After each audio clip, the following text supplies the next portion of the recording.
Hello, everyone. Now let's listen to the story. You still remember that morning vividly. A Tuesday morning so perfect it felt surreal.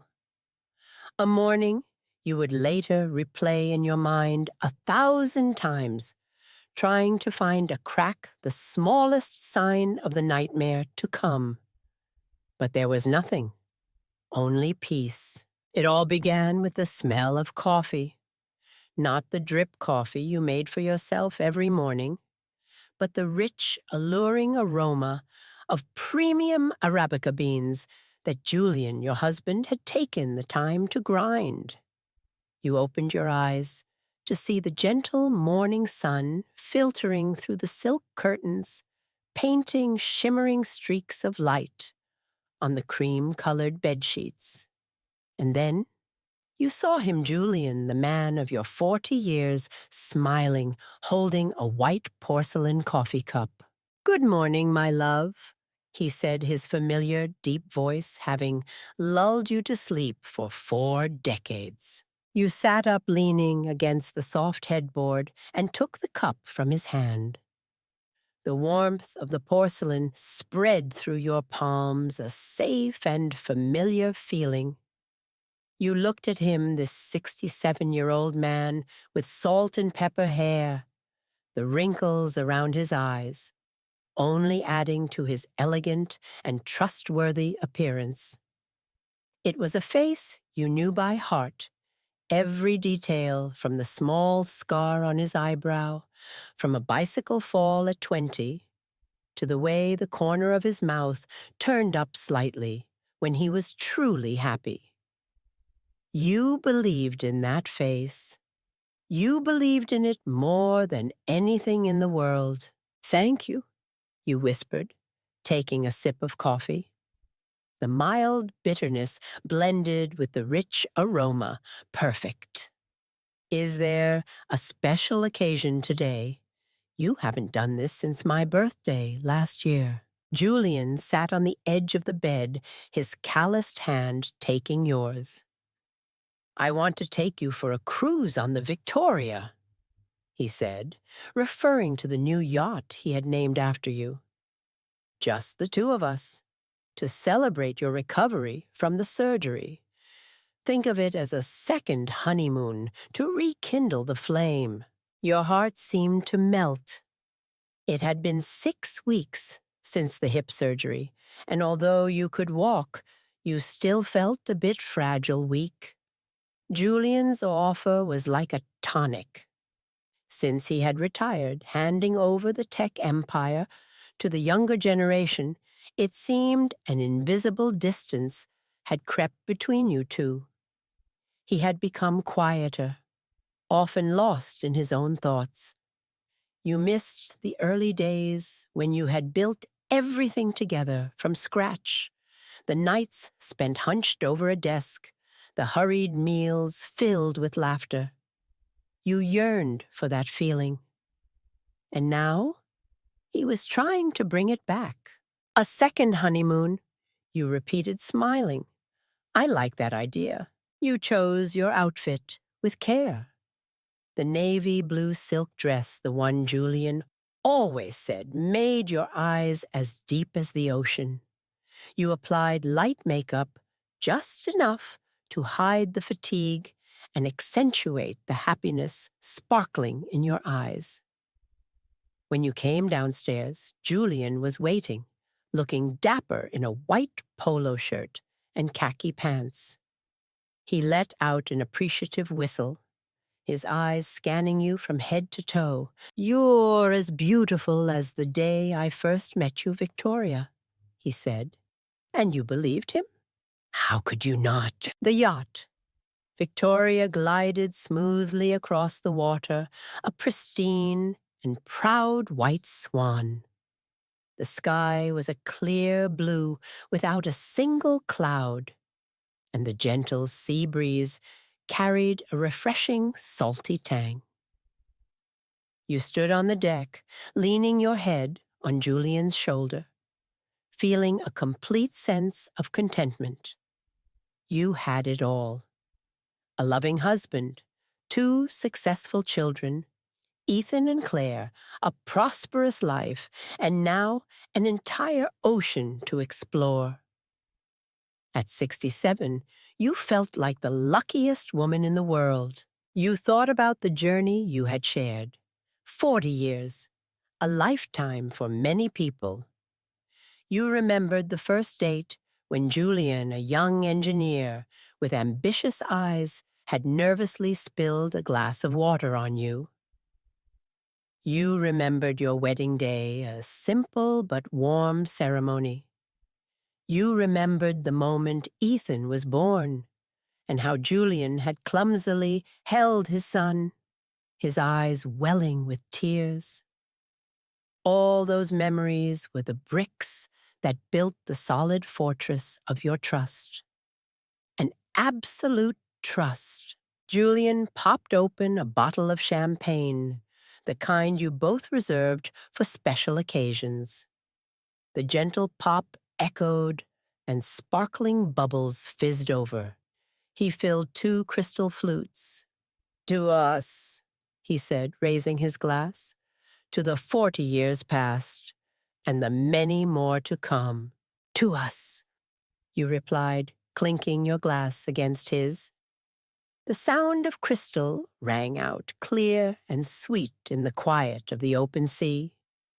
You drank it all, the champagne, sweet and cool, just like your life at that moment. You had no idea it was the last drink of a life you once knew. The first hour passed idyllically. You and Julian sat on lounge chairs on the aft deck, reminiscing about old times, the joys and sorrows you had shared. Your laughter echoed over the water, mingling with the sound of the gentle waves lapping against the hull. You felt so relaxed, so happy. But then the atmosphere began to change slowly and almost imperceptibly, like a thin, distant cloud gradually drifting over, obscuring the brilliant sun. It started with his questions. "My love," Julian said, his voice suddenly taking on a strange seriousness completely out of tune with the cheerful mood. "I was thinking about the paperwork." You frowned slightly. "What paperwork?" "Well, your will, your trust arrangements. After I transferred all the assets into your name for tax reasons a few years ago, I just want to make sure everything is simple and clear." You felt a twinge of annoyance. This was your second honeymoon. Who talks about wills and death on such a beautiful day? "Julian, can we talk about this later? I just want to enjoy today." I know," he said quickly, but the hand holding yours tightened just a bit. "It's just that I'm worried. Your surgery, it made me realize we're not young anymore. We need to be practical. I just want to make sure the kids won't have any trouble if something unfortunate happens." His words sounded reasonable, full of concern, but there was something in his voice that made you uneasy. A coldness. You tried to brush the feeling aside. "He's just worried about me and the children," you told yourself. He's always been a cautious and thoughtful man. But he continued. He asked about specific clauses in the trust, about who you had appointed as the executor, about whether you had considered giving him full power of attorney if you were no longer of sound mind. Each question was like a drop of cold water on your joyful mood, slowly freezing it solid. Anxiety began to creep into your mind. Why now? Why in this remote place in the middle of the sea? A vague sense of dread began to form. You looked closely at Julian, trying to find the warm man who had brought you coffee this morning. But now you only saw a strange, focused expression. His eyes not looking at you, but seemingly calculating something.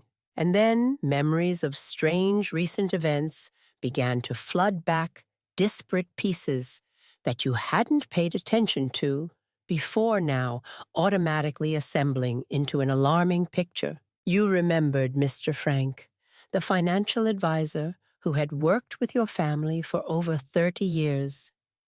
Suddenly, deciding to retire just 2 months ago. Julian had introduced a new one, a young, sharp man you had never felt truly comfortable with. You remembered the stack of papers Julian had given you to sign after the surgery. You were still on painkillers, then your mind not entirely clear. It's just a temporary power of attorney, my love, he had said, so I can help you with the bills while you rest. You had signed without reading carefully. You had trusted him. You remembered the whispered phone calls. Occasionally, you would catch Julian talking on the phone in his study, and he would quickly hang up or lower his voice when he saw you enter. Just old work stuff, he would always explain. The coldness was no longer a vague feeling. It became a real block of ice in your chest. The smile vanished from your lips.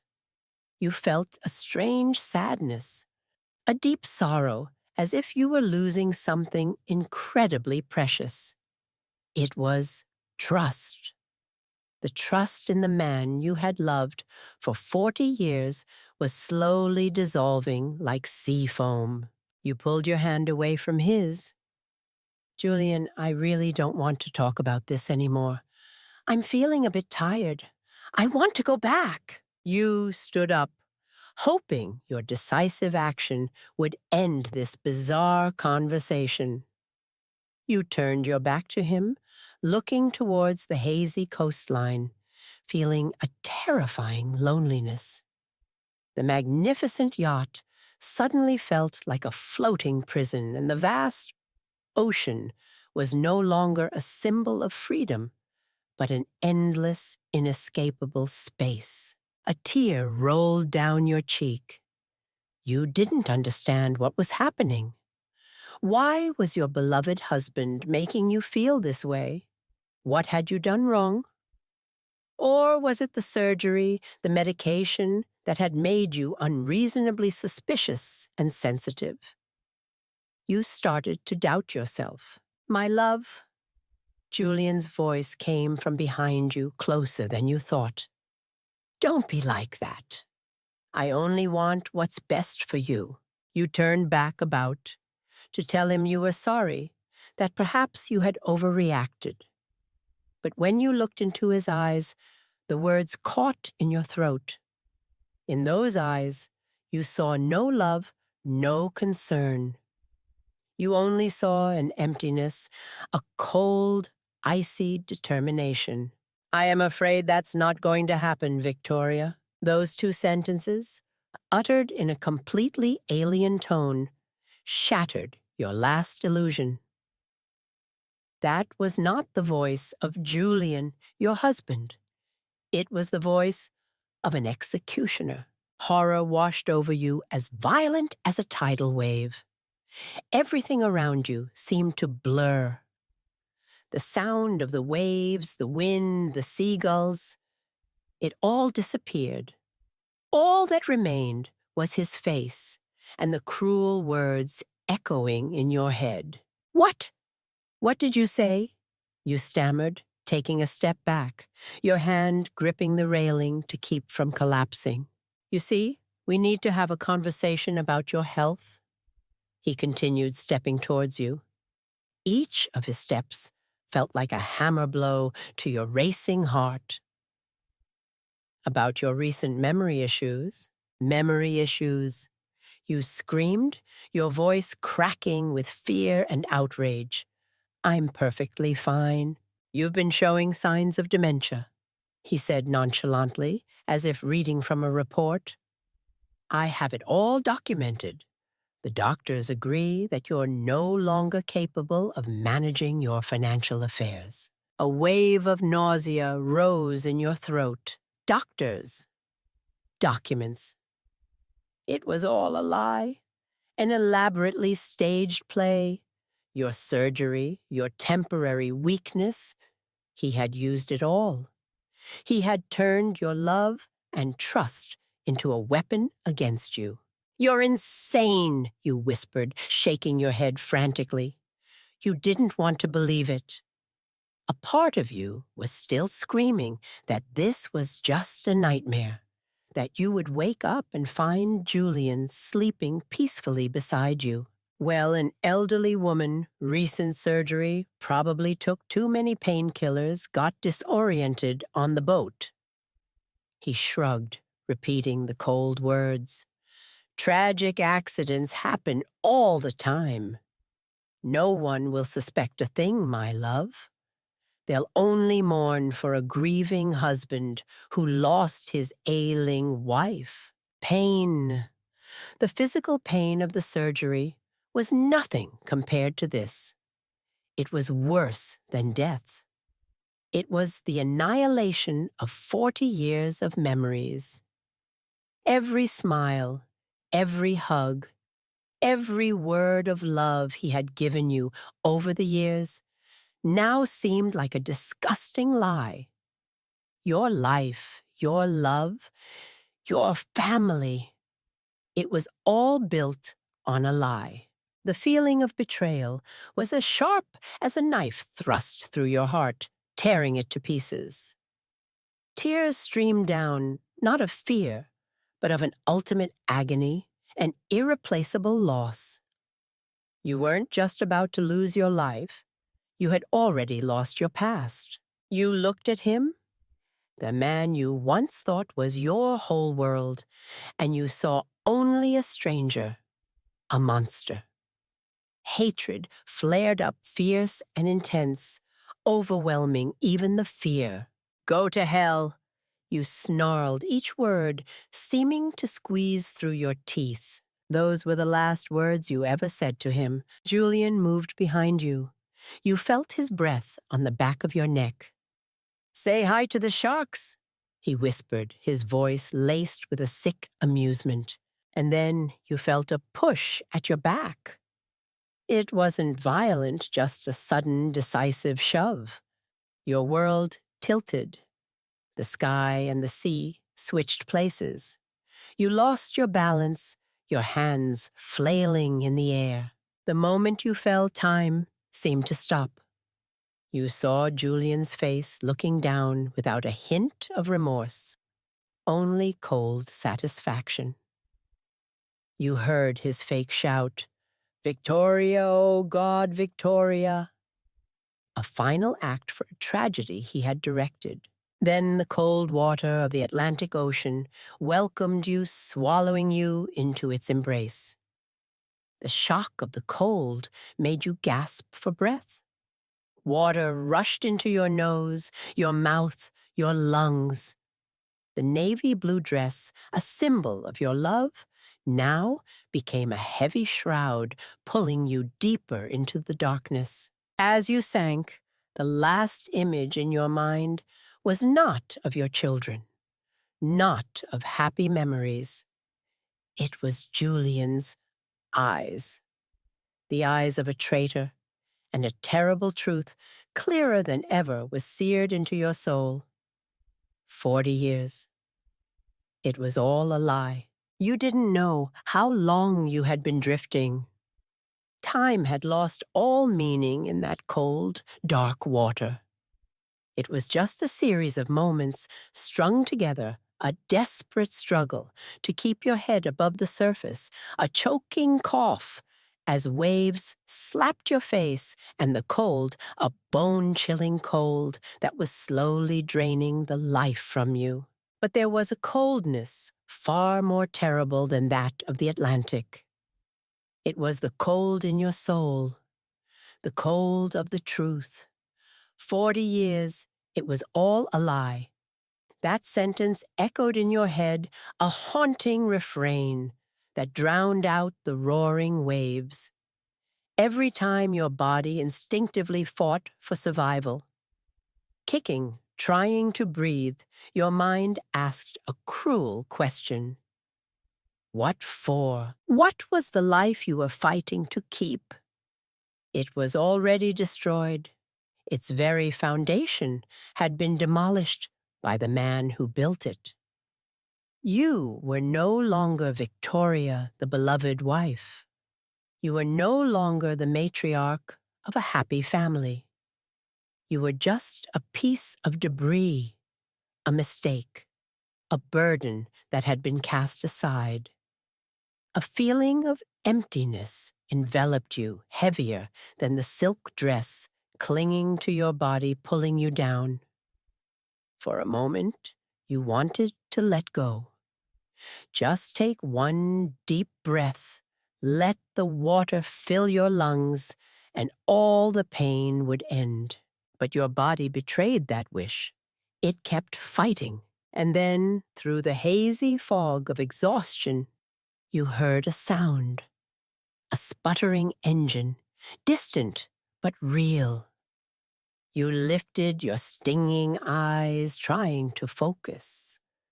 A blurry shadow appeared on the waves, a small lot that grew larger. A boat? You had no strength left to call out. Your throat burned from the salt water. You could only raise one arm, a feeble, desperate gesture. You weren't even sure if it was real or just a pre-death hallucination. The shadow grew larger, taking the shape of an old fishing boat.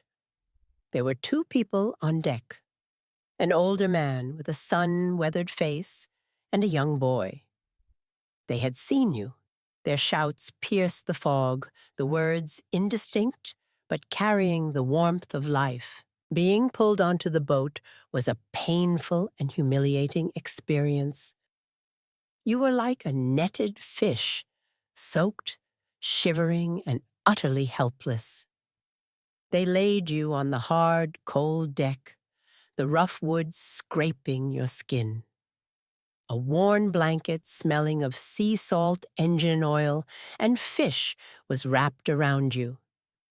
You should have felt grateful, but all you felt was a profound disappointment. You hadn't died. The pain was still here. Good Lord, lady, what happened to you? The voice of the older man, whose name you would later learn was Gus, sounded in your ear. You tried to answer, but your teeth were chattering so hard that only muffled sounds came out. The boy Leo brought you a cup of warm water. You took it with trembling hands, spilling most of it. Their kindness was like salt in your emotional wound.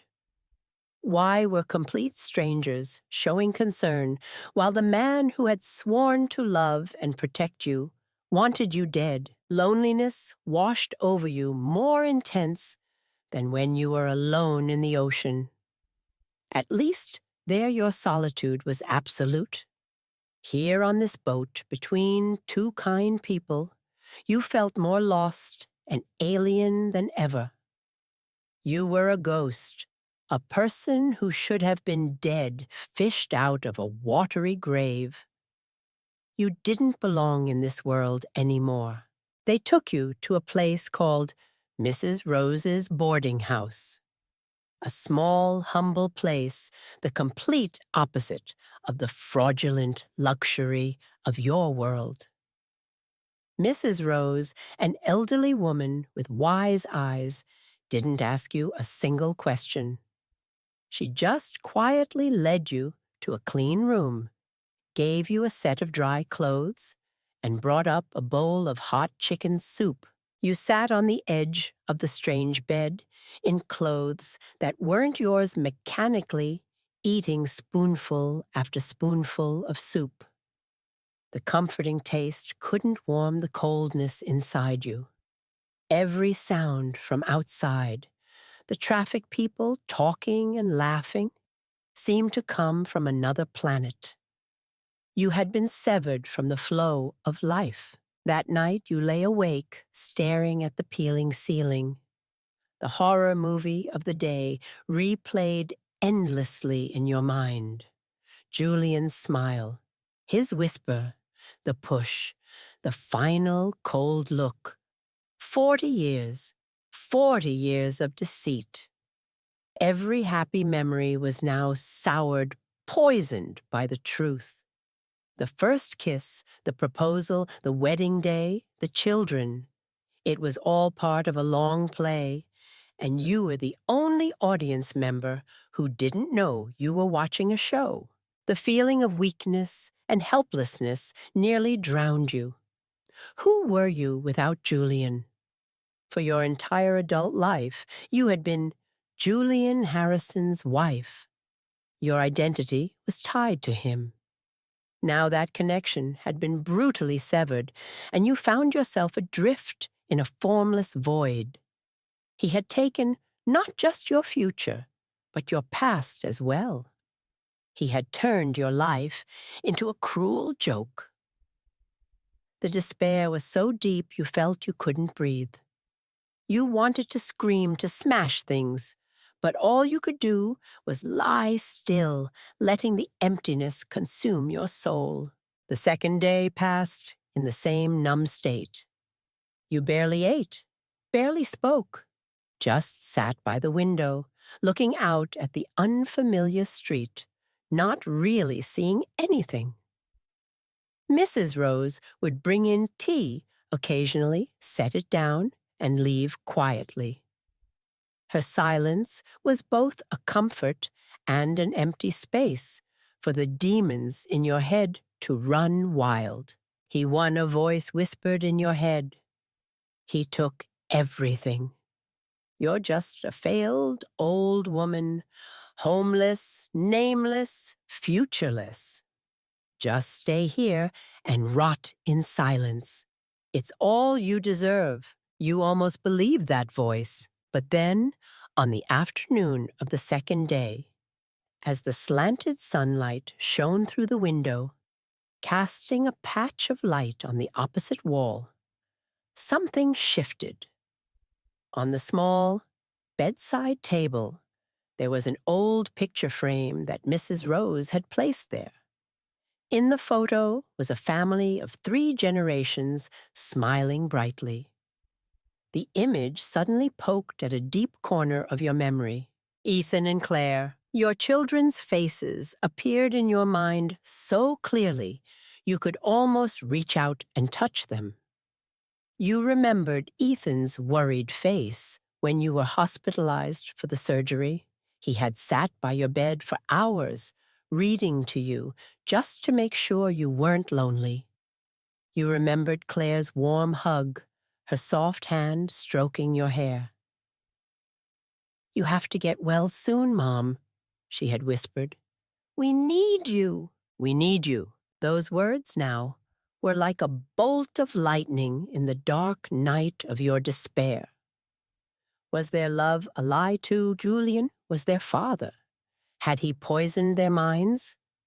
Would they side with him? A wave of doubt and fear rose up. What if you called them and they told you that you were crazy, that you were imagining things just as Julian had said? That would be the final blow, completely extinguishing your will to live. The risk was too great. It was safer to just stay here, to disappear. But then another thought, a stronger one, rose from the depths. A thought driven by a mother's instinct, a primal power you had forgotten you possessed. What if Julian was deceiving them?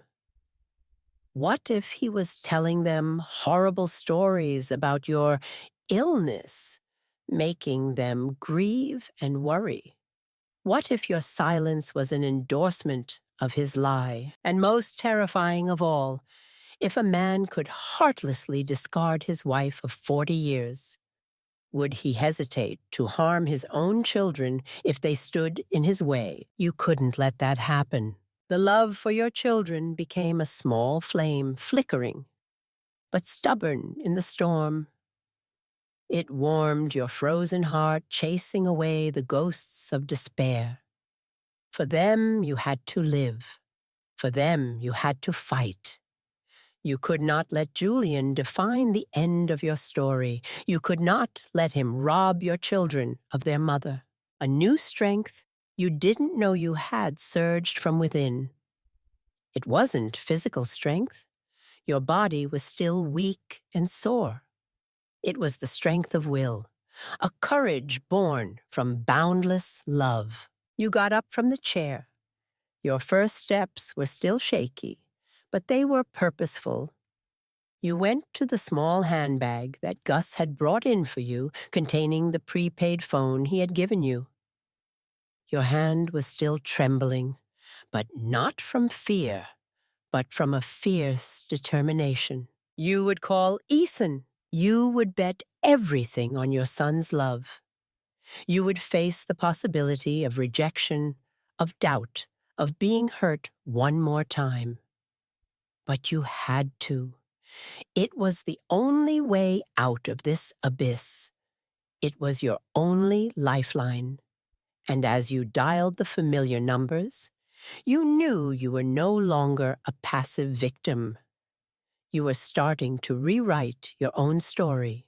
The phone rang on the other end, each ring like a hammer blow to your chest. You held your breath. If they didn't believe you, if there was even a hint of hesitation in their voice, the fragile world you had just tried to rebuild would shatter. "Hello." Ethan's voice came through, and your heart clenched. His voice was filled with worry and exhaustion. Julian must have told them some tragic story. You took a deep breath.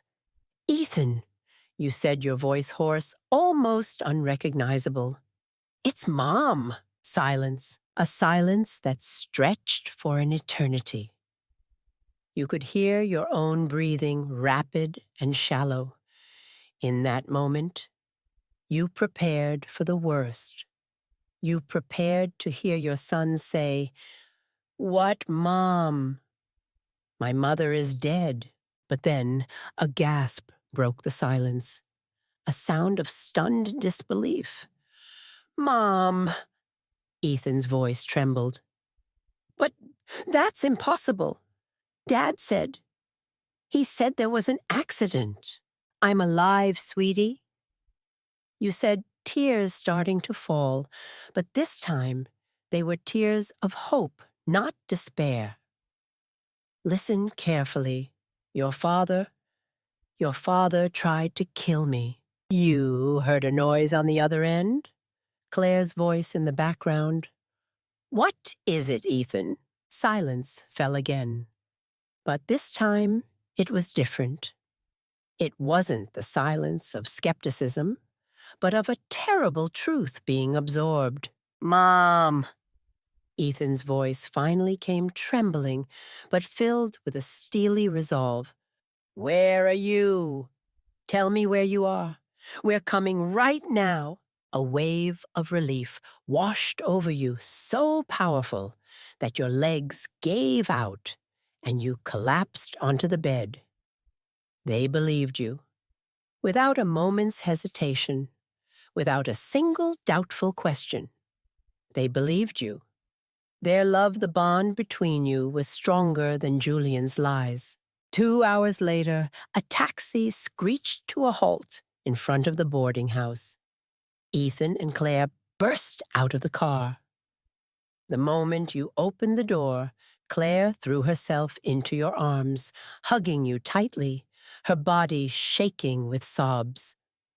Ethan stood behind her, his eyes red, trying to maintain his composure, but failing to hide his emotion. That hug healed a part of your broken soul. The warmth from your children spread through your body, chasing away the coldness that had clung to you for 2 days. For the first time since being pushed from the yacht, you no longer felt alone.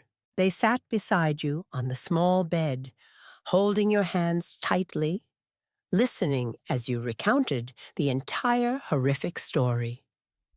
You told it through tears, describing Julian's smile, his deceitful words, the cruel push. When you finished, the room was silent, filled only with the sound of Claire's weeping. We knew something was wrong. Ethan finally spoke, his voice thick.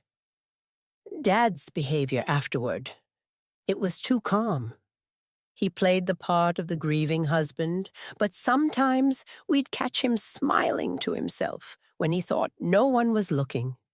We thought maybe he was having an affair, but never, never could we have imagined this.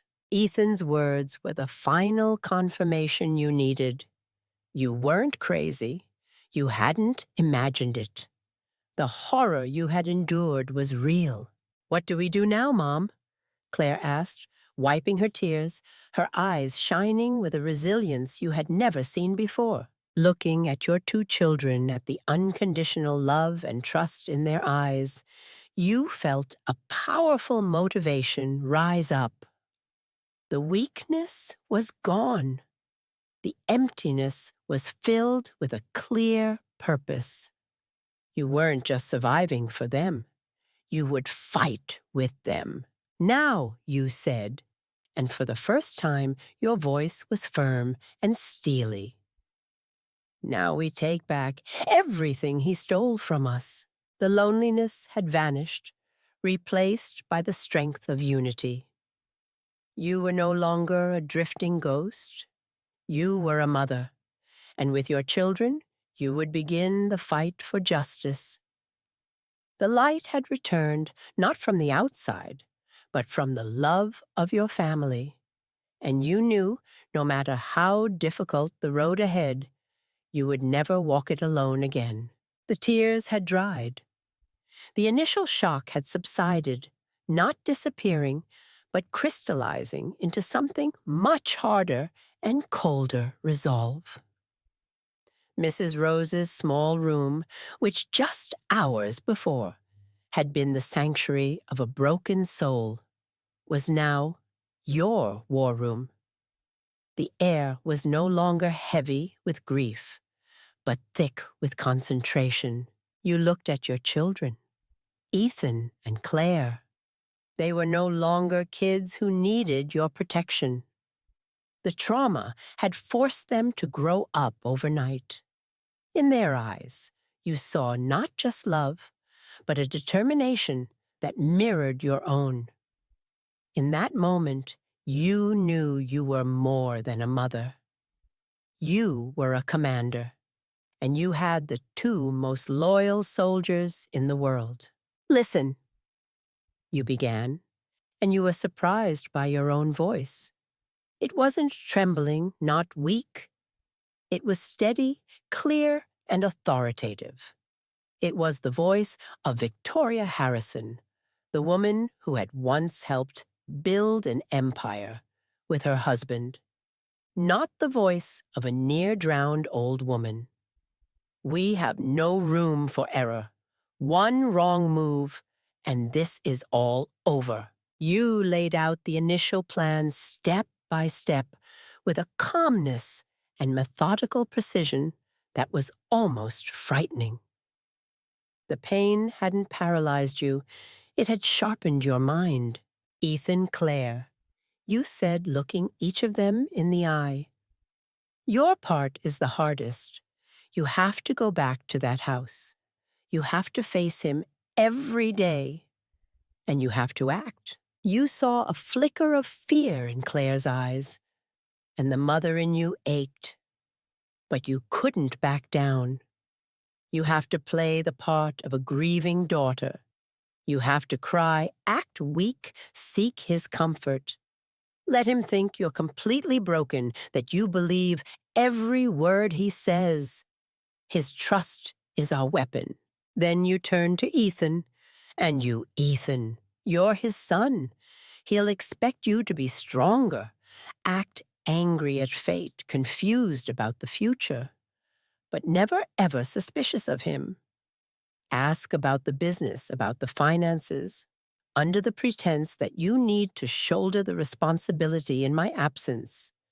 Make him think you're trying to become his successor. You paused, letting them absorb the heavy instructions. The most important thing, do not show any real emotion. He is cunning. He will watch your every move, every glance. Think of it as being in a play. My life, and possibly yours, depends on your performance. You established communication protocols. A second prepaid phone for emergencies only. Coded text messages, using family inside jokes that only the three of you would understand. Secret meetings arranged by Gus and Mrs. Rose. Everything was calculated. You were no longer a blindly trusting wife. You had become a cold-blooded strategist.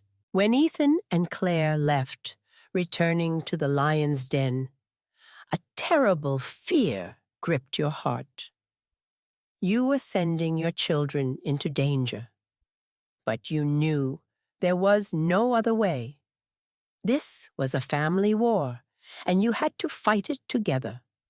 You sat alone in the quiet room, the loneliness returning. But this time, it didn't bring despair. It brought a laser-like focus. The chess game had begun, and you, from the shadows, would control every move. The following days were a series of nerve-wracking hours. During the day, you stayed in your room, studying everything you knew about the business, about Julian's connections, trying to find any loophole. You felt like you were reliving the early startup days. But this time, your competitor wasn't another company, but the man you had shared your bed with. But it was the late-night phone calls that truly shaped your fight. It was when Ethan or Claire would call from the secret phone, their voices hushed, but clear, reporting what they had discovered. "Mom," Ethan's voice came through on one call. "I got into Dad's study tonight. I accidentally spilled coffee on his desk. While cleaning it up, I saw it. Saw what, son, you asked, your heart pounding? A blue file. It wasn't labeled, but it was hidden under a stack of other documents. I only got a glimpse of the first page. The title was Project 5. Project 5, V for Victoria. A cold, bitter rage rose within you.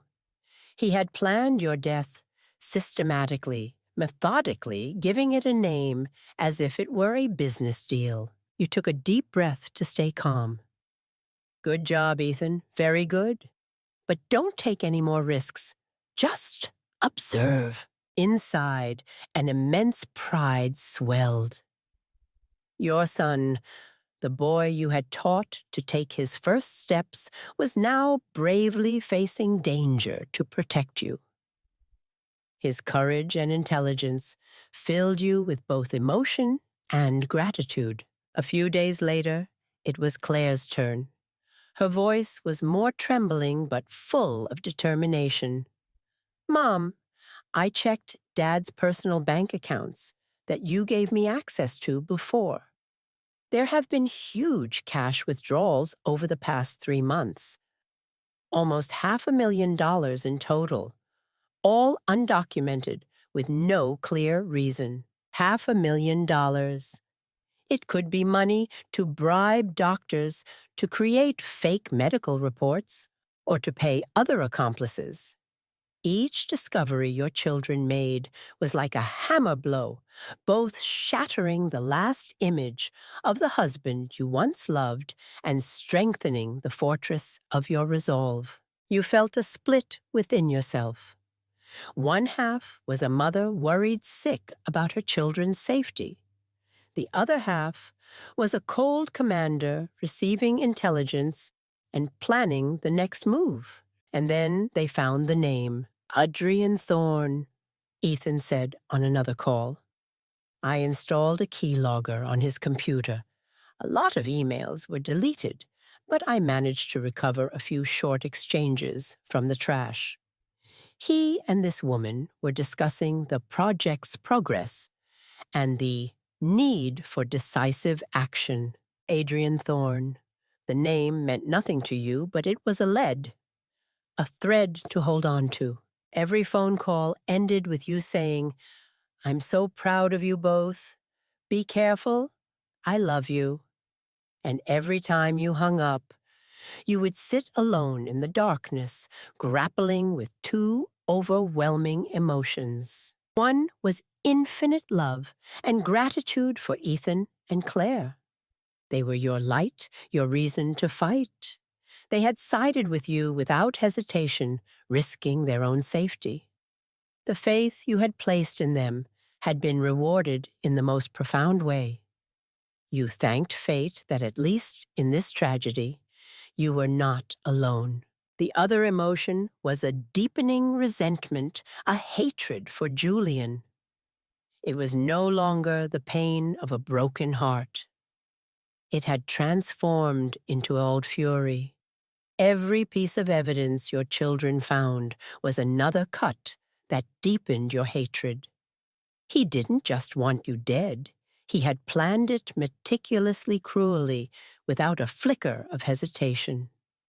He had turned your 40 years together into a stage for his deceitful play. You no longer cried for him. Instead, you clenched your teeth and swore that he would pay for every tear, for every terrifying moment you and your children had endured. You knew your children's bravery wasn't enough. You were up against something bigger than just a treacherous husband. The name Adrienne Thorne and the $500,000 indicated this was an organized conspiracy. You needed a professional. You confided in Mrs. Rose and Gus. It was Mrs. Rose, with her network of contacts, who gave you a name, Frank Miller. A private investigator, she said. Ex-cop, discreet, and very good at his job. The meeting with Frank Miller took place at a small cafe in a neighboring town. You went alone, wearing a hat and sunglasses. You were no longer a weak, panicked old woman. You were a client with a clear objective. You sat across from Frank, a man in his 50s with sharp, intelligent eyes. You didn't ramble, didn't cry. You presented the facts clearly and logically, as if reporting on a business matter. You gave him the information Ethan and Claire had gathered, Project V, the cash withdrawals, and the name Adrienne Thorne. I need you to find out about this woman. You said, your voice firm. I need to know who she is, what she does, and what her relationship is with my husband, Julian Harrison. I need evidence. Frank listened without interrupting, only nodding occasionally. When you were done, he asked only one question. Are you prepared to face the truth, no matter how bad it is? I was pushed into the ocean by my husband of 40 years. You replied, your voice like ice. There is no truth that could possibly be worse. You were wrong. A week later, Frank met with you again.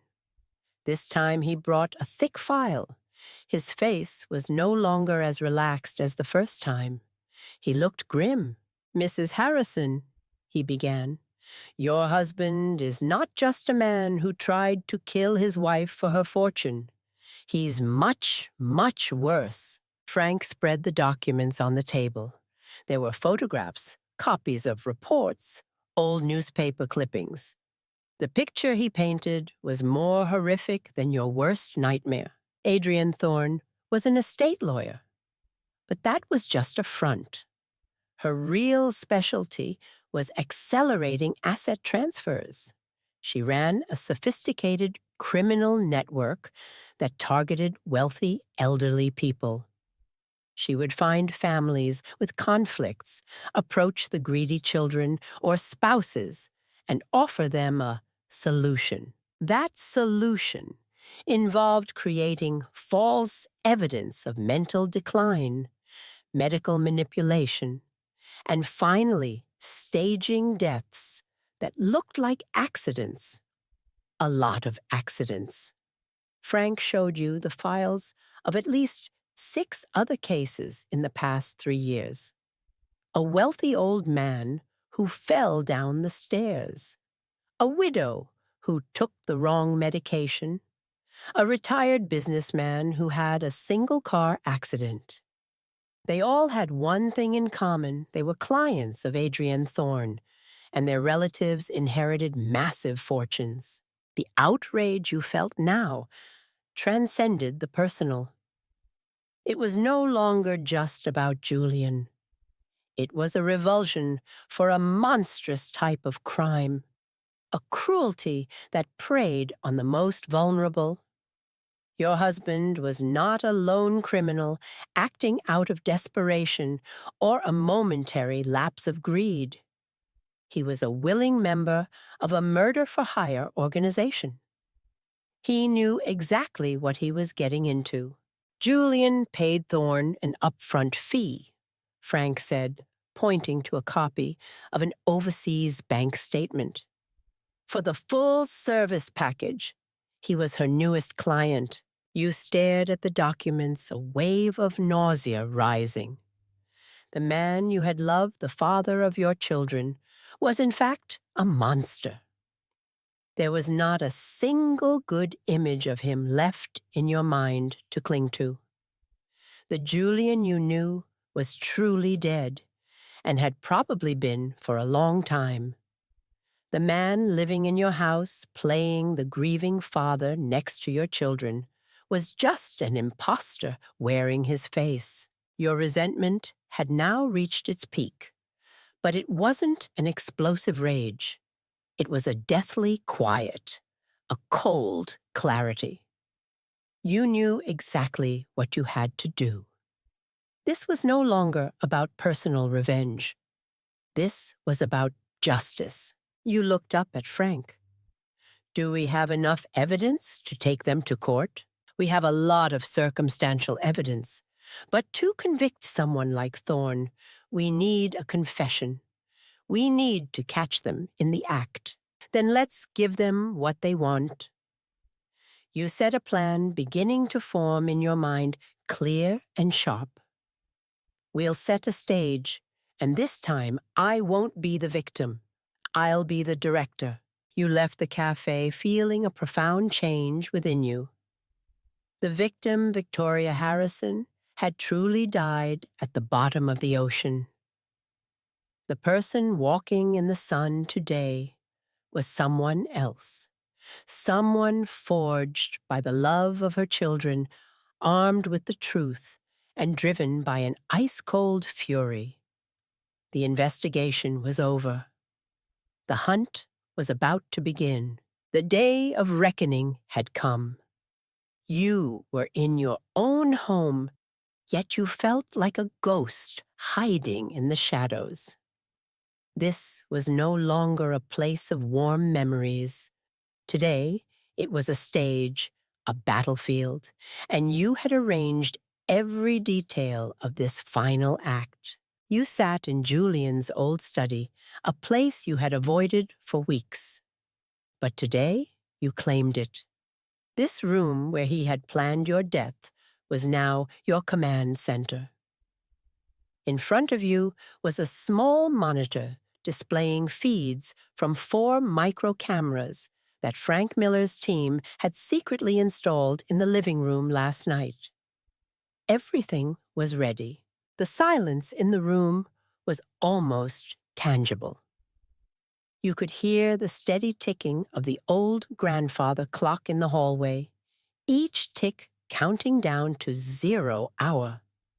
Your breath was just as slow and steady. You had trained yourself for this.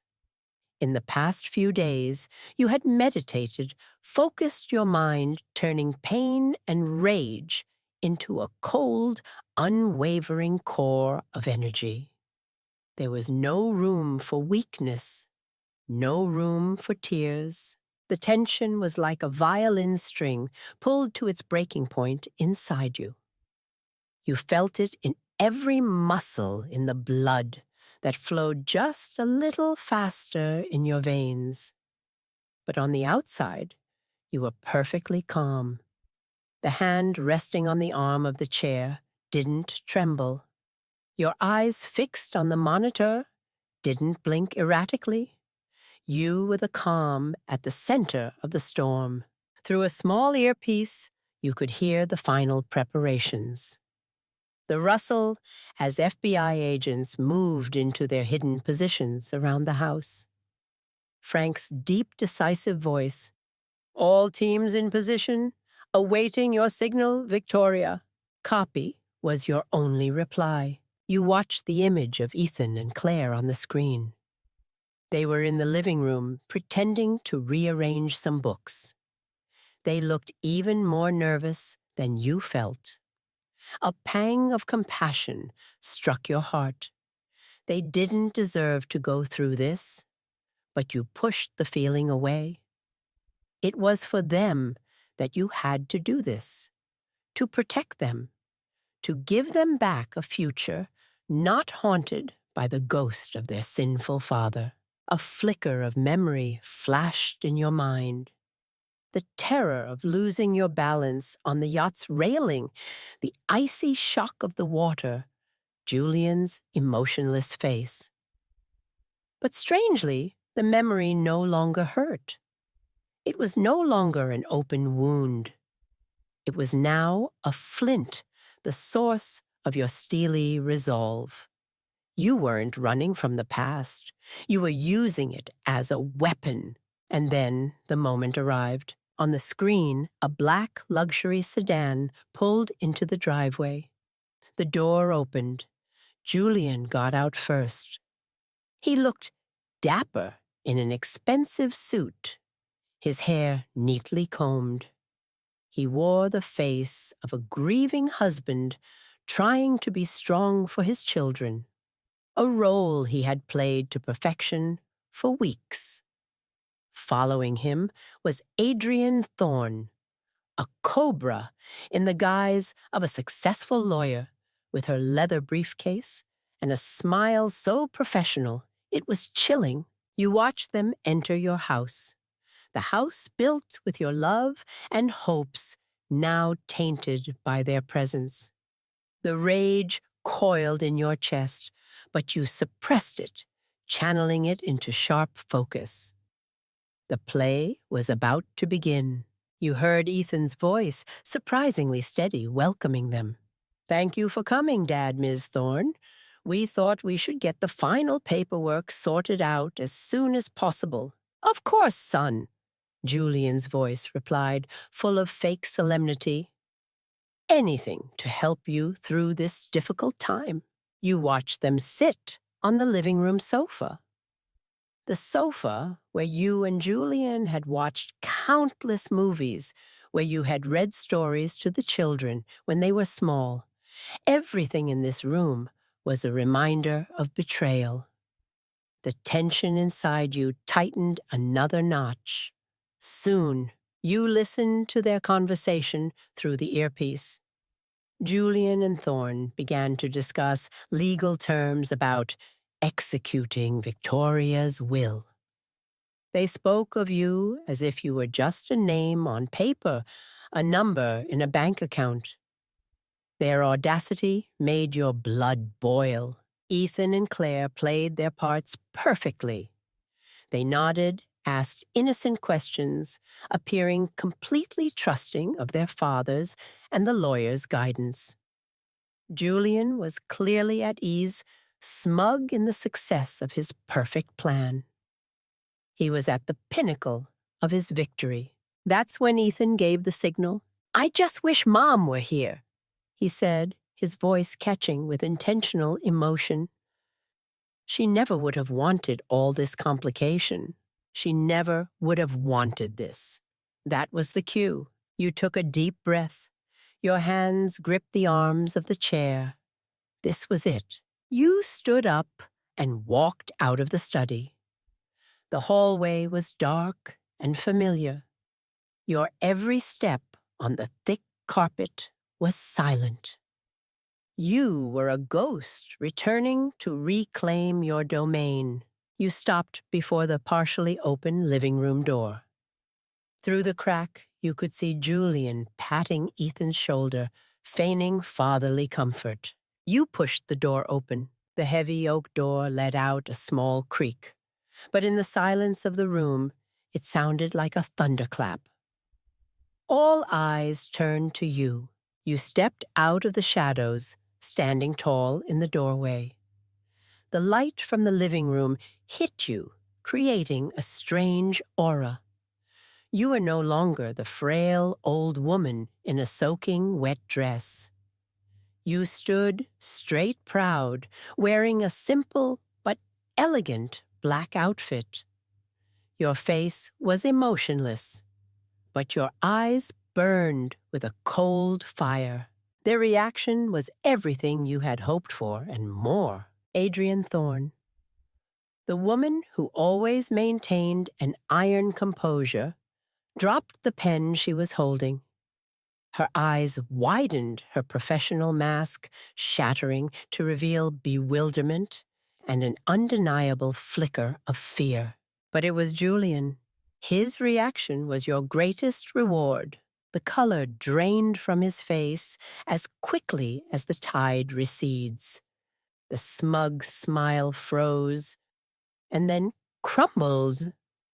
His lips moved, but no sound came out. His entire body went rigid, and then he fell back onto the sofa, his eyes wide, staring at you as if he had just seen a demon back from hell. It was pure, primal terror. A thick, heavy silence enveloped the room, and then you spoke. Your voice did not tremble. It rang out, clear, calm, and full of authority, cutting through the silence. "Hello, darling?" You said, a sarcastic smile touching your lips. "I guess you weren't expecting such a full family meeting." In that moment, you felt a powerful shift inside you. All the fear, the weakness that had haunted you for so long completely vanished. It was replaced by a sense of power, an absolute confidence. You were no longer the victim. You were in control. This stage was yours, and you were the director. You slowly walked into the room. Each of your steps was steady and purposeful. Ethan and Claire stepped back, slightly flanking you, forming an unbreakable wall. You felt their trust and support, and it fueled your strength. "You don't look so well, Julian," you continued, your voice dripping with irony. "You look like you've seen a ghost." Julian finally managed to stammer out some words. "You? Who are you? No, it's impossible. You're dead. I saw. You saw what? You cut him off, your voice sharp.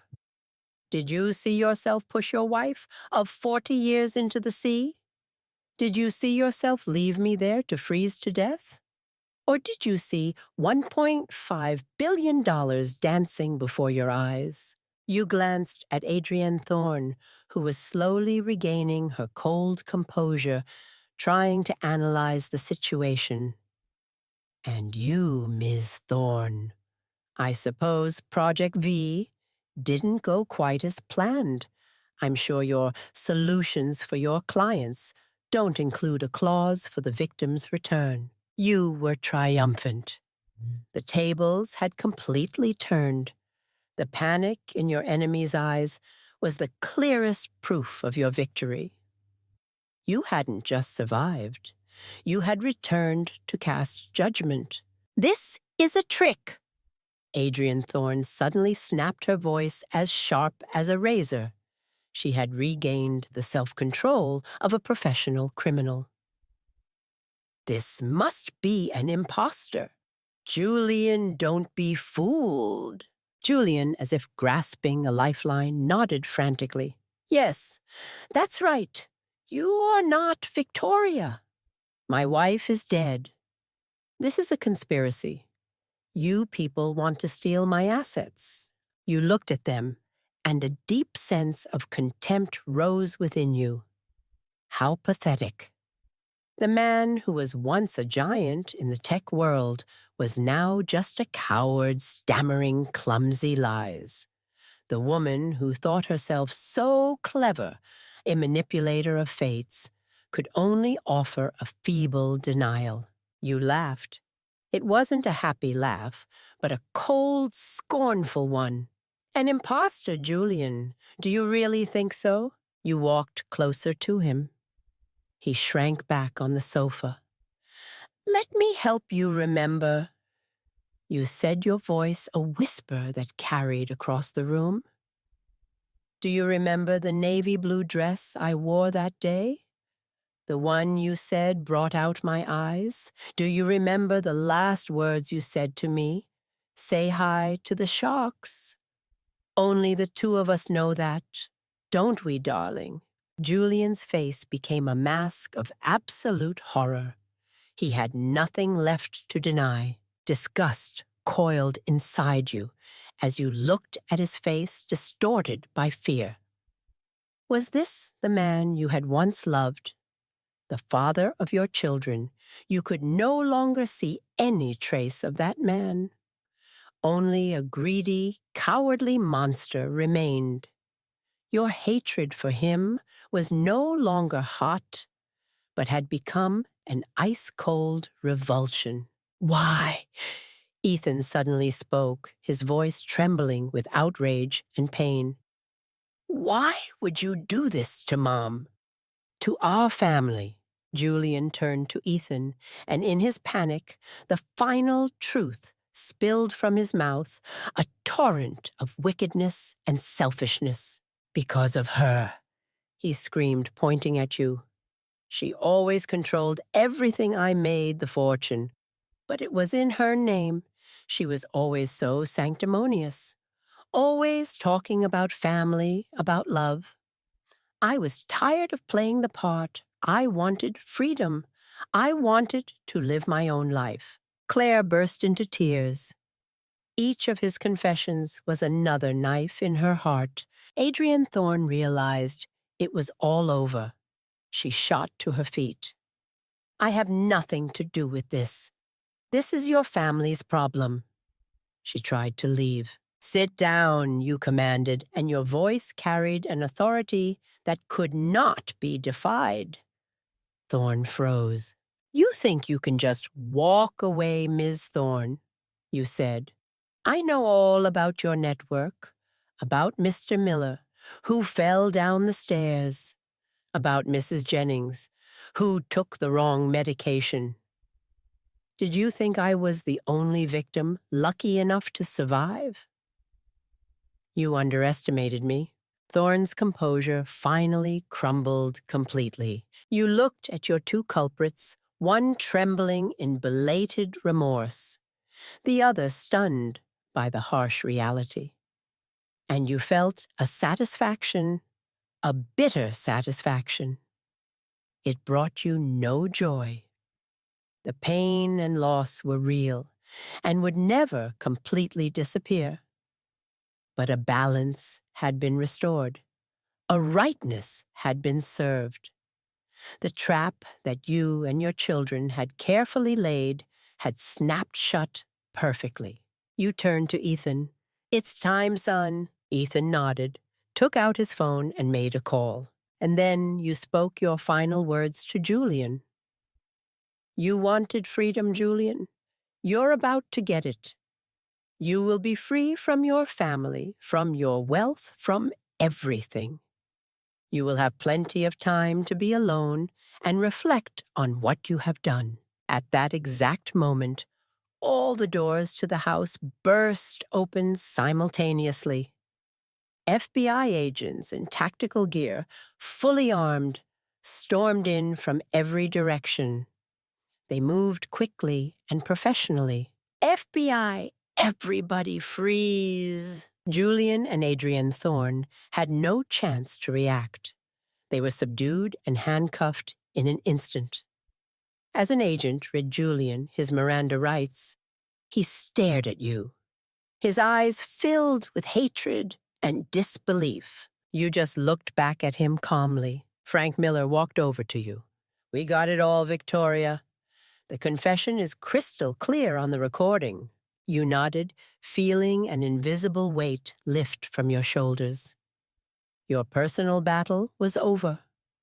Now let the wheels of justice do the rest. You walked over to Ethan and Claire, pulling them both into a hug.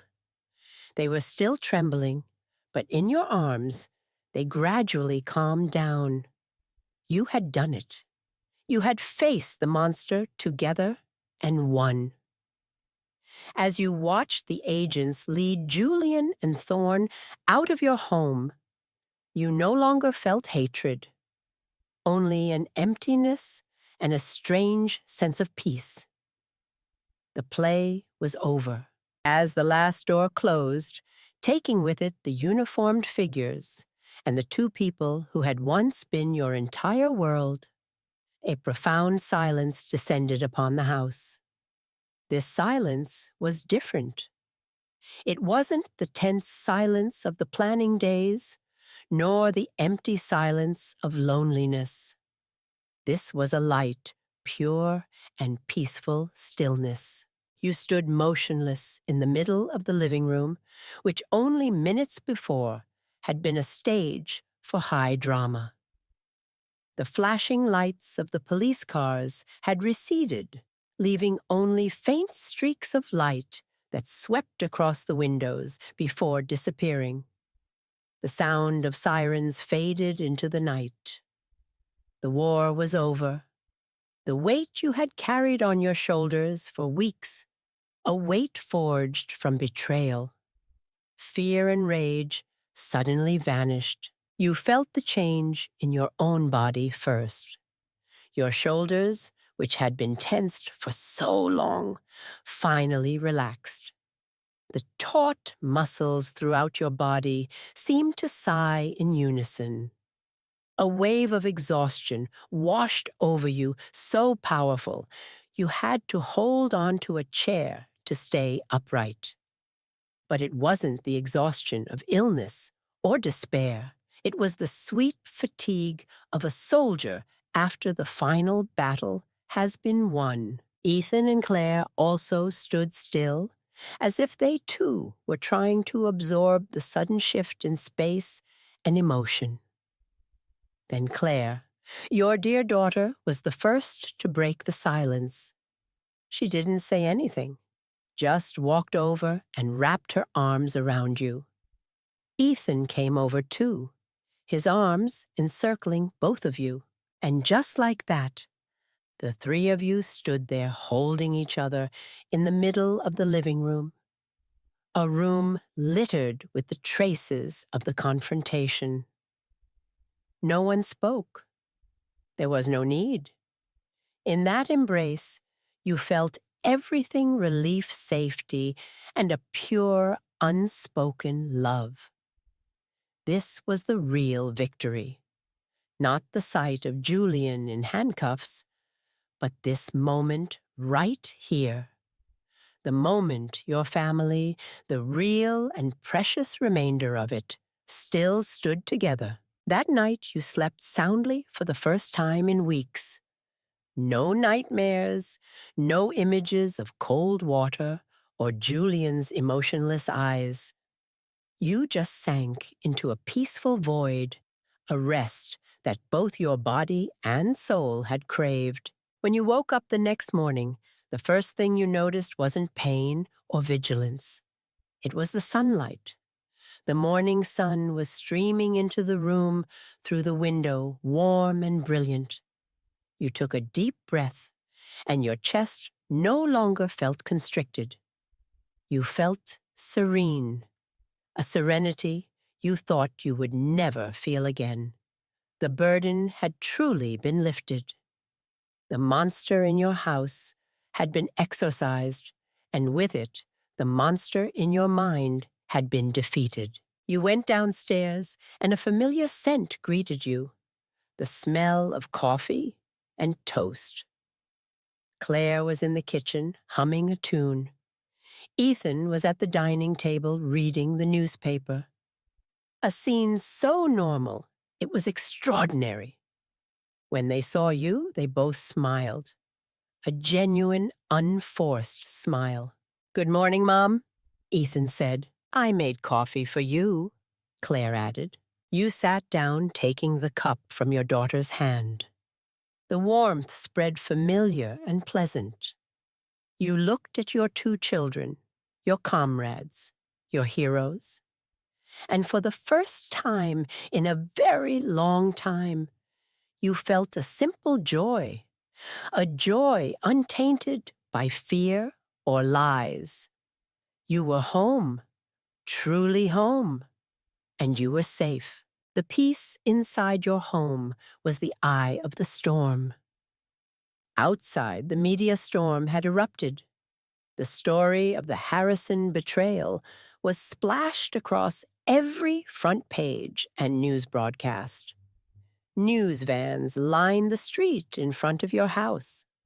Reporters with cameras and microphones waited like a flock of vultures. In the past, this might have broken you, but now you were no longer alone. Your family had become a fortress. Ethan, your quiet son, displayed a surprising maturity and strength. He took charge of handling the media. With the help of Frank and a new legal team, he held a brief press conference. You watched him on TV from the living room. He stood there poised and decisive, not answering any intrusive questions, only issuing a single statement.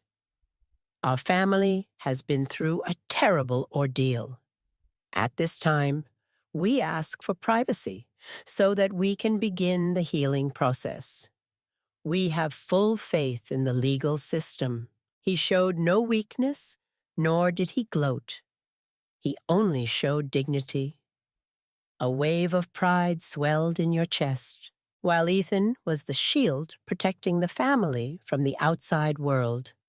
Claire was the caretaker of the world within.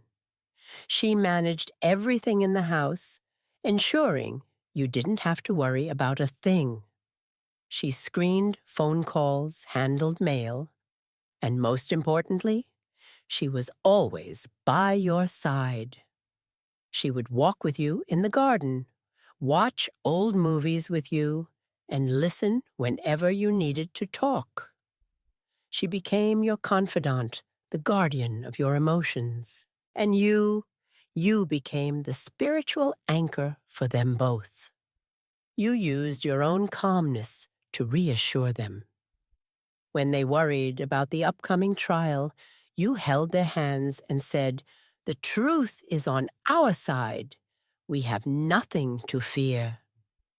When they got angry about the rumors in the papers, you reminded them what outsiders say cannot define who we are. We know who we are. You sheltered and supported one another. 3 people, one unified front, leaning on each other to withstand the storm. The trial was an ordeal. Having to be in the same room with Julian again was not easy.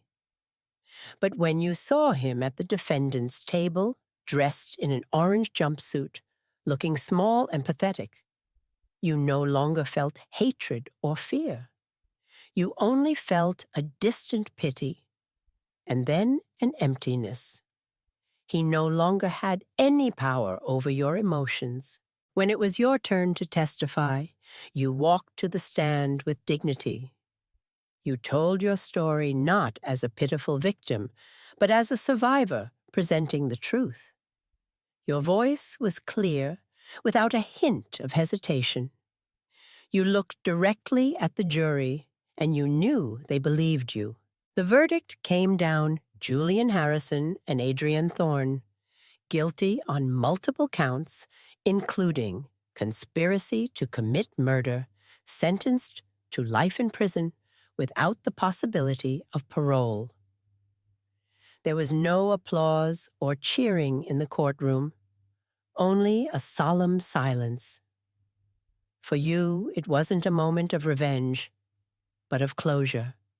A dark chapter of your life had finally ended. Returning home after the trial, you knew the real healing process had just begun.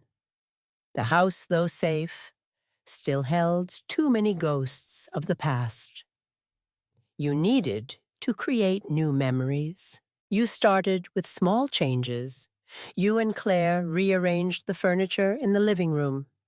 The sofa where Julian had sat during the final confrontation was replaced with a new one in a brighter color. You sold the yacht, Victoria. It was no longer a symbol of love, but of betrayal. You used the money to establish a charitable foundation in your mother's name, a foundation dedicated to helping victims of domestic abuse and elder abuse. You turned your pain into hope for others. The healing process wasn't just about changing physical spaces, but also about rebuilding emotional connections. You had deep conversations you had never had before. One evening, while having dinner together in the kitchen, Ethan suddenly said, "Mom, I'm sorry." You were surprised. "For what, sweetie? For not realizing sooner. For being so focused on my own work that I didn't pay attention to what you were going through." You put your fork down and went to hug your son. "Ethan, there is nothing to be sorry for. None of us could have suspected. The important thing is that when I needed you most, you were there. You saved me, both of you." It was a moment of truth and forgiveness, not for any faults, but for the burdens each of you had placed on yourselves. You learned to share your vulnerabilities, realizing it only made you stronger. The relationship between the three of you was no longer just mother and children. You had become teammates, confidants, fellow survivors. Time passed. 5 years. Your house was now filled with laughter. Ethan and his wife had a 2-year-old daughter. Your granddaughter, a little angel named Faith. You had suggested the name. You were in the backyard garden, a place you had personally transformed into a small paradise of roses. It was a Saturday afternoon, and the whole family was there. Ethan was pushing Faith on the swing, her clear laughter echoing through the garden. Claire was preparing a barbecue. You sat on a wicker chair, holding a cup of herbal tea, quietly observing it all. The golden evening sun cast a warm glow over the scene, creating an almost magical sense of peace. The scar in your heart was still there. It would never completely disappear. It was a part of who you were, a reminder of the fragility of happiness and the power of resilience. But it no longer hurt. You looked at your loved ones, and your heart filled with a deep and pure love. This was your family, a family defined not by blood or the past, but by choice. The choice to be there for each other, to protect each other, and to love each other unconditionally. A family forged in fire and healed by faith. Faith toddled over to you and climbed into your lap. "Grandma," she said in her sweet, babbling voice, "look at the flower I picked for you." You hugged your little granddaughter, inhaling the sweet scent of her hair. You looked into her clear eyes, eyes that held a whole future of promise. You hadn't just survived, you had been reborn. From the ashes of a broken life, you had built a new one. A life that might not be as glamorous as before, but was far more real, meaningful, and full of love. You had found your peace, not in the middle of a vast ocean on a luxury yacht, but right here in this small garden, surrounded by the people who truly loved you. You smiled a serene and contented smile. The storm had passed, and after the storm, the sky is always clearer. If you found this story helpful, please like and subscribe to Porchlight Diaries so I can keep sharing. Comment where you're watching from and which part touched your heart. Maybe it'll send a little hope to someone who needs it today. Thank you for listening with such kindness.